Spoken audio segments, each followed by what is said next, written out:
Assalamualaikum. Wah, iki cocok iki. Sudah buka puasa? Baru makan martabak, Mas. Oh, kelihatannya kok makan acari ngono, Bang. Oh, tak bawano bebek, Bang. Aku ayam enggak? Ayam. Oh, iki bebek sih ini. Ayam bukan. Bebek. Si. Ayam. Ini ayam. Bener iki ayam. Ya. Ternyata ada teman-teman yang ada di sini. Apa kabar semuanya, teman-teman? Kembali lagi di dapur politik yang benar-benar di dapur kali ini, Bang O ya. Oh, di dapur. Kenapa, Bang O? Butuh, Bang O? Nyari tisu kita. Oh, tisu. Mas Yanti, tisu Mas Yanti. Nah, Terima tisu. kasih. Oke. Nah, Terima kasih. Teman-teman, kita nih di kali ini agak berbeda karena sengaja tidak menyiapkan tamu mungkin apa ya kita Bang? Bukan menyiapkan sih, cuma temen nongkrong. Ya, Temen nongkrong karena ya. bukan karena apa-apa, karena situasi banyak menarik, teman-teman. Nah, betul. Dari mulai Politik internasional, Donald Trump tembak. Terus ada politik nasional, soal IKN. Iya, dan juga nasi ya, pemangkasan itu ya, Bang ya. Makan siang ya katanya. Ternyata tidak, tapi teman-teman. Ya, terus sama isu sama yang lokal-lokal. masih ada juga Mas yang dari yang dari luar. nasional apa lagi? Mulai merangsaknya lembaga anti surah. Anti rasuah. Iya, anti rasuah. Anti surah itu apa ya? Ini apa namanya, minyak. Itu minyak curah. Oh, minyak curah. Aduh. Sorry, salah. Nah, iya, itu sudah merangsek dimulai dari Semarang, bahaya juga kalau sampai ke Surabaya. Nah, itu katanya Bu Kofifa kemarin menjadi saksi untuk masalah yang dana hibah itu, Bang. Oh, aku kurang. Nah, itu katanya juga ada. Nah, ini dan juga ada masifnya pembangunan di akhir masa jabatan Pak Wali Kota. Kita bukan nggak suka sama pembangunannya. Cuma hanya ada tetap kritikan-kritikan karena kita berdua ini support beliau dari mulai 2020, bukan orang-orang yang baru hari ini menikmati. Iyalah. Ya kan, kita memang selalu siap mengawal kan gitu, Bang. Betul. Nah, berkaitan dengan ini, Bang, yang apa namanya? Donald Trump, Bang. Donald Trump. Itu ternyata kena loh, Bang, itu. Pasti. Kena di telinganya ya, teman-teman ya. Nah, jadi ketika beliau lagi kampanye. Kalau di lini sosmed tuh, teman-teman, banyak yang seneng. Iya. Kalau saya bilang ini orang-orang nggak ngerti kayaknya. Iya, makanya itu. Banyak yang seneng karena katanya Donald Trump itu pro Israel. Padahal teman-teman harus tahu bahwa semua presiden Amerika pro Israel. Tapi Donald Trump termasuk dari 5 presiden Amerika yang tidak memulai perang baru di masa jabatannya. Betul. Jadi kalau teman-teman tahu bahwa Donald Trump itu bahkan menarik. Dan dia tidak melakukan agresi lagi. Meskipun memang kalau kita katakan ada dari kebijakan Donald Trump itu yang memang mengakui ini Yerusalem sebagai ibu kota Israel, gitu kan, karena kedutaan besar Amerika Serikat yang di Tel Aviv itu dipindah. Tapi kalau kita katakan apakah Joe Biden pro Israel, ya semuanya sama. Sama.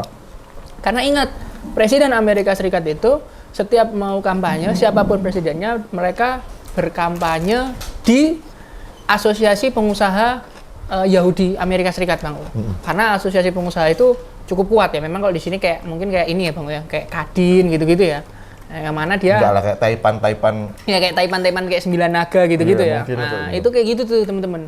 Jadi yang jelas pengusaha-pengusaha luar biasa di Amerika lah, banyak. Iya. Ini kan sama warga Yahudi. Betul. Jadi siapapun presiden Amerika Serikat ya dia tetap pro Zionis. Kemarin saya turut prihatin karena pertama Donald Trump ini anti LGBT. Oh ya. Jadi orang-orang komen, wah pada nggak ngerti sebenarnya. Kalau terus kemudian karena dia itu adalah partai Republik, Bang. Kalau Republik itu di sana di Amerika Serikat itu ideologinya dia memang konservatif. Oke. Jadi mereka menolak yang namanya aborsi, menolak LGBT. Karena kalau di Amerika kan partai cuma 2 ya, Republik sama Demokrat, dan ideologinya jelas. Nah kalau di sini kan nggak ada yang jelas, Bang, ideologinya, Bang. Kalau lagi oposisi keren gitu kan. Nah, tapi kalau nggak oposisi ya udah siap-siap aja kan gitu. Jadi kalau kita katakan teman-teman kalau saya sendiri sih simpatik dengan Donald Trump ya. Karena tadi soal pemikiran politiknya lebih setuju. Ya, karena partai konservatif itu dia lebih oke lah menurut saya. Kalau saya ya. Sama-sama. Untuk ini saya dari dulu sukanya Donald Trump memang. Donald Trump ya. Daripada Joe Biden, kacau Joe Biden secara kesehatan. Dan Joe Biden hari ini dirilis sakit COVID. Nah, itu aneh loh. Maksudnya Joe Biden modelannya kayak gitu loh. Jadi kayak robot ya jalannya? Kayak gimana gitu kan, 84 tahun teman-teman. Masih jadi presiden. Oh. Pak Prabowo usia berapa ya? Pak Prabowo usia 73 tahun. 73 tahun. Kalau Bang U amati sudah tidak jalan pincang lagi ya beliau ya. Karena setelah operasi itu. Ya? Iya, Pak. Siapa? Pak Prabowo. Kok tahu sini? Iya. Wah, ini harusnya taruh iya. di ruang tidur kita nih. Di ruang tidur Pak Prabowo kepemimpinan militer. Jadi 73 tahun ya kan. Terus Presiden Donald Trump itu 80. Tapi mereka ya masih fit-fit aja ya, Pak. Donald Trump. Sangat fit ya. Bahkan yang menjadi ikonik itu kemarin, mungkin nanti teman-teman ya ketika video ini tayang ada footage-nya itu beliau yang habis ditembak terus tetap orasi itu, Bang. Iya. Itu luar biasa sih itu.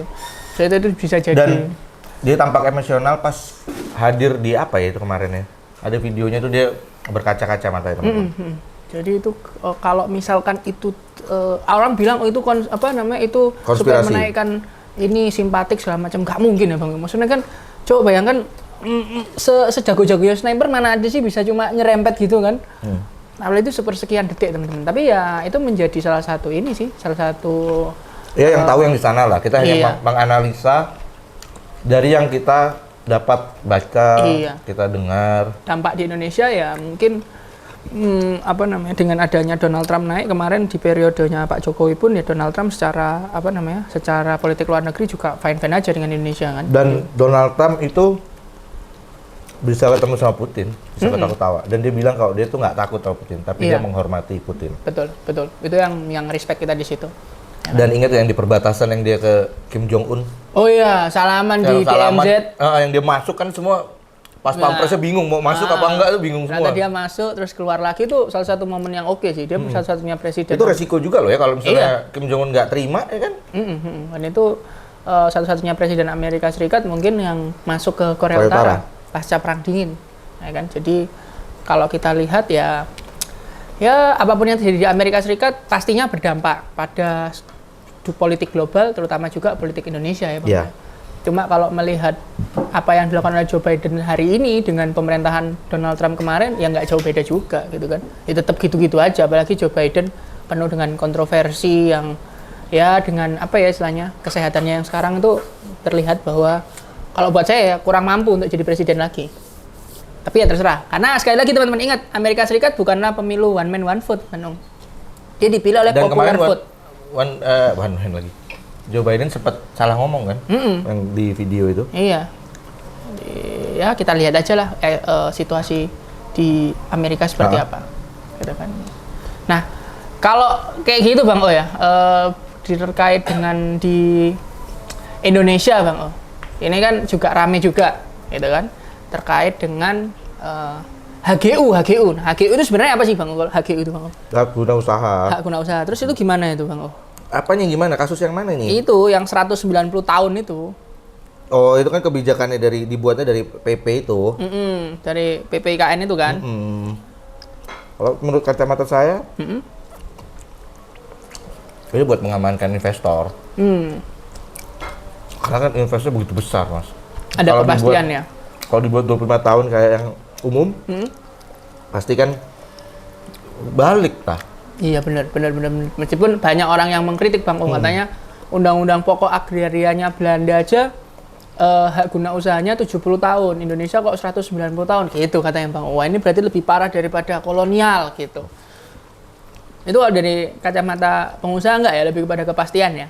Pastian lah. Pastian ya, 190 tahun. Tapi meskipun dan kan update-nya baru 15%. Iya, 15%. Tapi tetap upacara di sana. Oh, itu sudah fix itu. A1 itu ya Bang O ya? Tetap upacara di sana. Tapi bukan Pak Jokowinya kan yang upacara Pak Jokowi kan? Oh, Pak Jokowinya. Oh, tapi tidak ngantor di IKN. Belum kayaknya. Belum, ya. Kemarin kan orang-orang sempat ngomong kan, wah ini apa ini, nggak ngantor di IKN segala macem gitu kan. Terus orang juga mengatakan Pak Jokowi karena menganggap IKN itu Kalimantan itu tidak prospek, makanya dia ngambil tanah di mana namanya Bang? Di Solo. Oh, yang buat ini ya? Buat rumahnya itu loh. Rumahnya Gitu kan. Kenapa kok nggak di Kalimantan aja ya? Itu pertanyaan yang sebenarnya ya kalau misalnya orang habis kerja sudah pasti kerja, pengen deket sama keluarga. Iya, dan pengen pulang kan punya ikatan. Tinggal kita lihat historis. beliau konsisten apa enggak. Iya. Benar-benar pulang atau beliau justru menjadi Dewan Pertimbangan Agung. Nah, Dewan Pertimbangan Agung. Tapi kalau saya pribadi sih melihatnya orang-orang kan banyak mengatakan akan ada Jokowi effect, presiden terpilih akan mendapat pengaruh dari Pak Jokowi. Kalau saya enggak ya Bang. Pengaruh apa ya? Kan sama kayak dulu gosip di mana Pak Jokowi itu nanti dipengaruhi oleh Bu Mega segala macam, buktinya ya enggak ya kan? Betul. Presiden terpilih juga enggak. Saya rasa presiden terpilih pasti dia punya kebijakan sendiri gitu kan, Betul.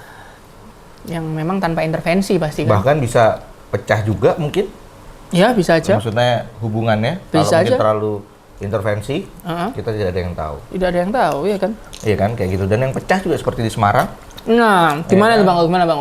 Lembaga andalan kita dari lembaga 3 huruf KPK sudah berkunjung ke Semarang. Bahaya nih kalau dia lurus lagi Wah. ke arah timur ke Wah. Surabaya. Nah, itu juga bumi gonjang-ganjing gitu kan. Karena Surabaya lagi gencar pembangunan. Nah, kenyar pembangunan. Betul, bahkan Mas Dari aja minta supaya ngapain dibuat gorong-gorong terowongan karena bisa untuk beli bus, Iya, 30. bisa memperbaiki transportasi. 35,7 miliar, teman-teman. Itu kalau dibeliin bus listrik berapa? Terus dibeliin buat wirawiri. Wirawiri, terus halte, memperbaiki halte, itu sebenarnya lebih banyak manfaatnya ketimbang hanya terowongan sepanjang 150 meter. Tapi terowongan itu urgensinya apa ya? Macet nggak sih? Itu loh Bang. Enggak kan ya kayaknya? Enggak, jadi menghubungkan orang jalan kaki dari terminal Joyoboyo ke KBS. Oke. Itu loh. Nah, karena apa? Karena kan biar nggak nyebrang segala macem, terus ini padahal kan ya kalau buat aku pribadi kan ngapain cuma 160 meter gitu kan. Kalau naik ke atas nggak mungkin ya? Ya katanya kalau di bawah itu nanti di bawahnya ada UMKM segala macem kayak gitu-gitu. Nah, tetap ini sih buang-buang, kalau aku pribadi ya buang-buang uang. Tapi itu lebih banyak kalau teman-teman tahu anggaran buat yang namanya flyover, terus kemudian pelebaran jalan itu APBD terbaru itu hampir sekitar 800 miliar Bang. Wih. Padahal kalau kita tahu bahwa volume kendaraan itu sebanding lurus dengan pertumbuhan jalan. Iya. Iya kan? Sama kayak di Jakarta itu kan. Akhirnya nggak bisa-bisa kayak Jakarta. Akhirnya kayak Jakarta mau bangun flyover tumpuk-tumpuk kayak Antasari itu, Iya, itu tetap macet di atasnya kan gitu. Atau enggak kayak di mana ya kayak gitu ya? Jepang. Amerika Bang. Yang numpuk-numpuk. Ya itu Amerika juga di Los Angeles itu juga numpuk-numpuk. Padahal negara-negara di dunia, negara-negara besar seperti Seoul itu justru menghancurkan flyover Bang. Oh, Seoul mau ngalamin flyover. Flyover dihancurin, terus yang terjadi adalah ini flyover itu dibuat taman. Itu jauh lebih hidup sih. Ya kita nggak tahu ini gimana perkembangan pemerintah kota Surabaya itu, ya kan? Ya. Pembangunannya boleh terus, tapi kenapa harus di akhir? Nah itu menjadi pertanyaan. Iya, terus kemarin ngapain aja? Oh, atau mungkin sedang membuat legacy juga. Nah, membuat Karena legacy. kita berdua selalu bertanya-tanya apa yang ditinggalkan beliau gitu. Walaupun memang masih ada periode kedua, cuman kan di periode kedua kita nggak tahu karena situasinya seru, bahkan Ahmad Dhani tidak jadi maju. Tidak jadi maju. Nggak jadi maju. Ahmad Dhani nggak jadi maju. Nah, kita bakal bahas lagi itu lebih mendalam di Sesi yang kedua, karena saya harus cuci tangan dulu. Cuci Ya, tangan betul. karena habis makan. Habis bukan makan. karena habis buat masalah. Nah, Oke? cuci tangan kasus juga bukan. Ya. Oke. Jangan lupa Like, subscribe, dan komen di menyala project Dapur Politik. yang baru. Oke.